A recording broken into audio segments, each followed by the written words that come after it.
एक बार की बात है, एक बहुत बड़ा नेता एक साधु के छोटे से आश्रम में गया, क्योंकि उसने बहुत सुना था उस साधु के बारे में और उसके मन में आया कि मैं एक बार जाकर के देखता हूँ कि लोग इतनी तारीफ क्यों करते हैं उसकी। तो जब वो उस आश्रम में गया तो वहां पर एक छोटा सा कमरा था जहां पर एक कालीन बिछा हुआ था। वहां पर कुछ लोग बैठे हुए थे नीचे और साधु जी सामने बैठे हुए थे। कुछ सवाल जवाब चल रहा था। तो जैसे ही वो अंदर गया, वो अकेला नहीं था, उसके साथ में 4 बॉडीगार्ड्स भी थे और उसको ये आदत थी कि जहां पर भी वो जाता था लोग अपनी जगह से खड़े हो जाते थे, उसकी तरफ देखते थे, हाथ जोड़ते थे, अपना सर झुकाते थे। लेकिन यहाँ पर ऐसा कुछ भी नहीं हुआ। साधु ने उसकी तरफ देखा तक नहीं, क्योंकि वो साधु किसी के सवाल का जवाब दे रहे थे। लेकिन नेता को इस बात पे गुस्सा आ गया।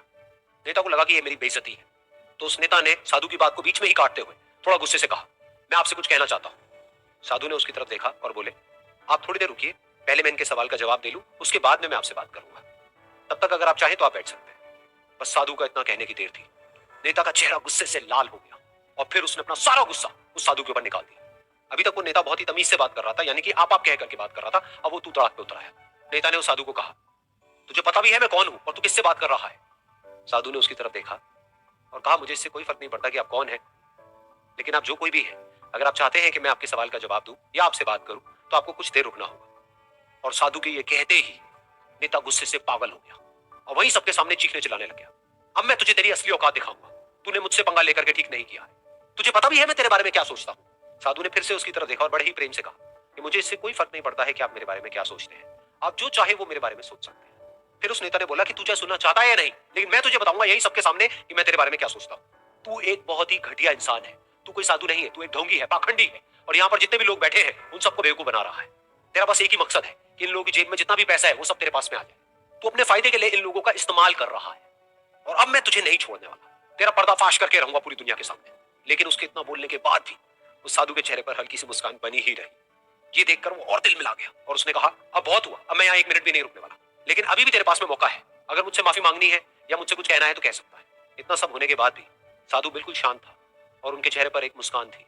उन्होंने अपनी आंखें बंद कर ली। फिर साधु ने अपनी आंखें खोली, हाथ जोड़े और कहा कि मुझे आपसे कोई गिला शिकवा नहीं है। मेरे मन में आपके लिए कोई भी गलत ख्याल नहीं है। जो भी आपने मेरे बारे में कहा वो आपकी अपनी सोच थी। तो मुझे आप में कोई भी बुराई नजर नहीं आती है।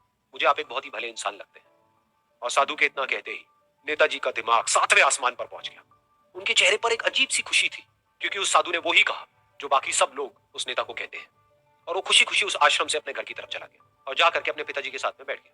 उसके पिताजी की आंखें बंद थी और वो ध्यान में थे। पूरी जिंदगी उन्होंने सिर्फ लोगों की सेवा करी और बदले में कुछ भी एक्सपेक्ट नहीं किया।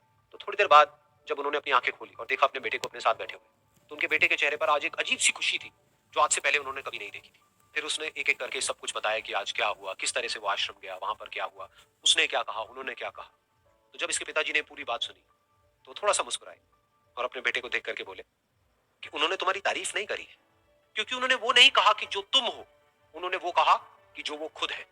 और तुमने जो भी कुछ उनको कहा वो नहीं कहा कि जो वो है, बल्कि तुमने वो कहा जो तुम खुद।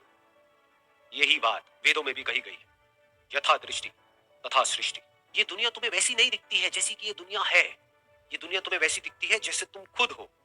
जिसकी नजर जैसी है उसके लिए ये दुनिया वैसी ही है। तो अगर तुम अपनी दुनिया को बदलना चाहते हो तो उसका सिर्फ एक तरीका है।